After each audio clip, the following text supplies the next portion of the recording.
हम नीतीश कुमार जी को तो शुरू से मानते हैं, जब से भारतीय जनता पार्टी के साथ हैं तब से गाहे बेगाहे आरक्षण के खिलाफ इनका रोल साफ साफ दिखता है। मेरा सीधा चार्ज है बिहार के honourable chief minister mister Nitish Kumar ji पर कि आप आरक्षण भक्षी हैं, आरक्षण भक्षी थे और अभी आरक्षण का सीधे आप ग्राह कर रहे हैं। टेस्ट है कि आरएसएस के लोगों को, आरक्षण विरोधी लोगों को वहां पर जगह दिया जाए। मैं जानता हूं कि नीतीश कुमार अभी लेन डाउन की भूमिका में है, कभी पैर पकड़ लेते हैं, कभी जाकर करके हाथ जोड़ लेते हैं, कभी अंगूठी देखते हैं हाथों का। तो नीतीश कुमार जी से अब ओबीसी एससी एसटी के लोगों का कोई अब भरोसा नहीं है। नीतीश कुमार आरक्षण भक्षी है। लेटरल एंट्री एक खतरनाक डिजाइन है, एक ऐसा खतरनाक डिजाइन है जो आरक्षित वर्ग हैं, एससी एसटी ओबीसी, उनके आरक्षण पर डाका है और नीतीश कुमार जी उस डाका में अहम रोल निभा रहे हैं। नीतीश कुमार जी आरक्षण भक्षी की भूमिका में आ गए हैं। 45 अगर पदों पर डायरेक्टर और डिप्टी सेक्रेटरी रैंक के पदों पर सीधी साक्षात्कार बहाली अगर होगी, नियुक्ति होगी, अगर उसमें आरक्षण रोस्टर का अनुपालन नहीं किया जा रहा है, अगर आरक्षण रोस्टर का अनुपालन किया जाता तो 22 से 23 उसमें लोग एससी एसटी और ओबीसी के लोग सीधे तौर पर उनको लाभ मिलता।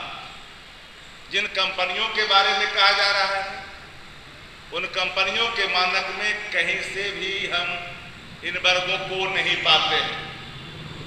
सभी साथी आप लोग जानते हैं कि देश के स्तर पर सचिव स्तर रैंक के अधिकारियों में ओबीसी एसटी एससी के अधिकारियों की कमी है, शून्यता है। और इन परिस्थितियों में आरएसएस के लोगों को डायरेक्ट तौर पर लाभ पहुंचाने के लिए सीधी नियुक्ति जो साक्षात्कार के माध्यम से होगा, यह सरकार ने फैसला लिया जो दुर्भाग्यपूर्ण है। और यह 18 से सैकड़ों लोगों को लेटरल एंट्री के माध्यम से ये नियुक्त किए। सार्वजनिक करे मेरी चुनौती है, वो सार्वजनिक करे कि उसमें आरक्षण का अनुपालन हुआ है कि नहीं हुआ है। अभी तक आरक्षण का अनुपालन नहीं हुआ और संघी लोगों को उसमें नियुक्त करने की बैक डोर से पूरी जो है लगातार कोशिश करती जा रही है और भर्तियां हो रही है। हैरानी इस बात को लेकर के है कि जो लोग कहते हैं कि हम आरक्षण के पक्षकार लोग हैं, चाहे वो जन चौटाला हो, चंद्रबाबू नायडू हो, या फिर जीतन राम मांझी हो, चिराग पासवान हो, हम नीतीश कुमार जी को तो शुरू से मानते हैं, जब से भारतीय जनता पार्टी के साथ हैं तब से गाहे बेगाहे आरक्षण के खिलाफ इनका रोल साफ साफ दिखता है। इसलिए मेरा सीधा चार्ज है बिहार के honourable chief minister mister Nitish Kumar ji पर कि आप आरक्षण भक्षी हैं, आरक्षण भक्षी थे और अभी आरक्षण का सीधे आप ग्राह कर रहे हैं। जो डाका पड़ रहा है आरक्षण पर, उसमें आप मुख्य भूमिका में हैं। बिहार के साथ बिहार आज कहां खड़ा है, देश कहां खड़ा है, इन सवालों पर लगातार हम लोग कहते रहे। लेकिन एक बात जान लीजिए कि परीक्षा जो सरकार में जो जाते हैं सीधे आईपीएस परीक्षा, आईएएस की परीक्षा, कई श्रेणियों में जाकर करके परीक्षा देते हैं। प्रारंभिक परीक्षा होती है, मुख्य परीक्षा होती है, फिर साक्षात्कार होता है तो आईएएस आईपीएस बनता है। यहाँ तो लेटरल एंट्री क्या है भाई, इंटरेस्ट क्या है? इंटरेस्ट है कि आरएसएस के लोगों को, आरक्षण विरोधी लोगों को वहां पर जगह दिया जाए। हमारी पार्टी शुरू से आदरणीय लालू प्रसाद जी के नीतियों के अनुरूप, उनके निर्णयों के अनुरूप, उनके सिद्धांत और विचारों के अनुरूप लगातार से आरक्षण रोस्टर के अनुपालन कराने के लिए कृत संकल्पित हम लोग हैं। और इस बार जो संघ लोक सेवा आयोग ने लेटर एंट्री के माध्यम से जो निर्णय लिया है, जो विज्ञापन निकाला है, राष्ट्रीय जनता दल इसका पुरजोर विरोध करती है और हम इसे पूरी कोशिश करने हैं। लगातार हम लोग जन समर्थन जुटाएंगे कि ताकि यह निर्णय को वापस ले केंद्र की सरकार। मैं जानता हूं कि नीतीश कुमार अभी लेन डाउन की भूमिका में है, कभी पैर पकड़ लेते हैं, कभी जाकर करके हाथ जोड़ लेते हैं, कभी अंगूठी देखते हैं हाथों का। कई दृश्यों को आप लोग सब लोगों ने देखा है। तो नीतीश कुमार जी से अब ओबीसी SC ST के लोगों का कोई अब भरोसा नहीं है। नीतीश कुमार आरक्षण भक्षी है। इसे लेटरल एंट्री एक खतरनाक डिजाइन है और इस खतरनाक डिजाइन का राष्ट्रीय जनता दल खुल्लम खुल्ला विरोध करता है। और एक मांग हमने जो किया फिर से दोहरा दो आपको, 18 से लेके अभी तक सैकड़ों के माध्यम से बहालियां की गई। रूल यह भी आरक्षण नियमावली के अनुसार कि 45 दिन से अधिक का अगर कोई भी आप किसी को नियुक्त करते हो तो आरक्षण के नियमावली को उसमें लागू करना होगा। यहां पर उसका भी वायलेशन हुआ है। हमारे नेता तेजस्वी जी लगातार चरणबद्ध लेटरल एंट्री को लेकर करके हमारे पार्टी, आप जानते हैं कि हर फ्रंट पर बिहार की सरकार पूरे तौर पर फेल है, पूरा उनका आभा समाप्त है।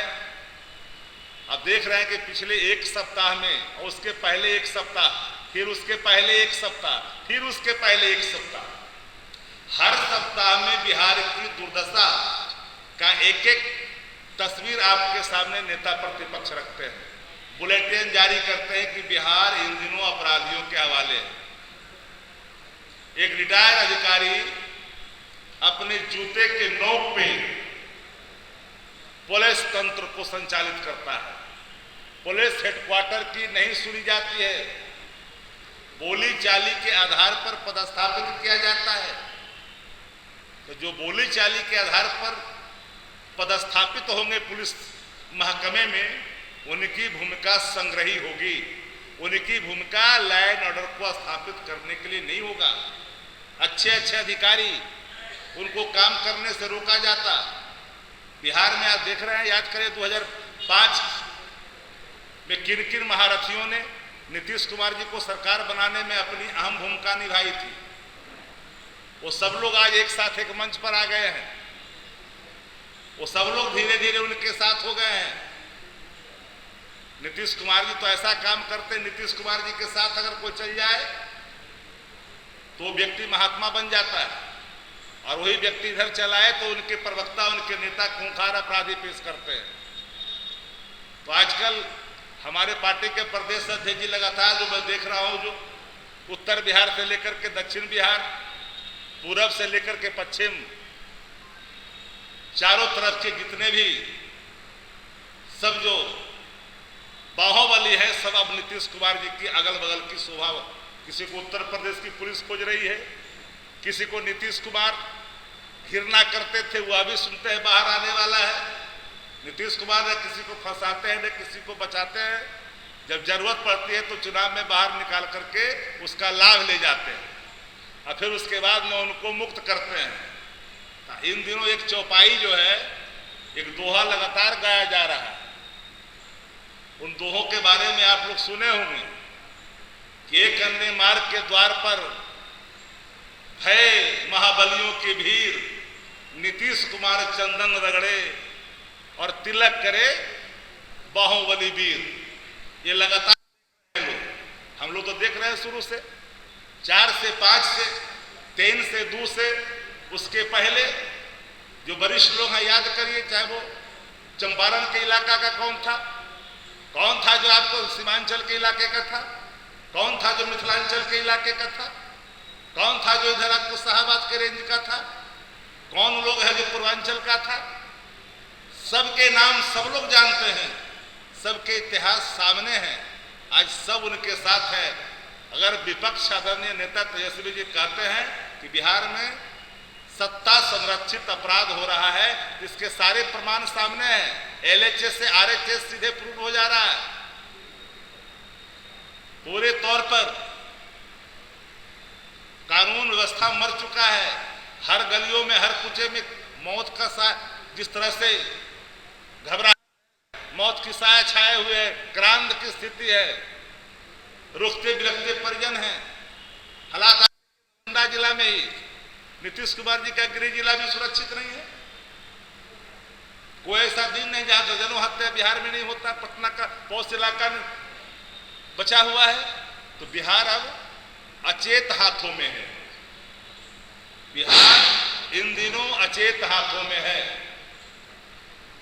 मैं पूरे तौर पर फिर से दोहरा दूं, बिहार का मालिक ईश्वर अभी है।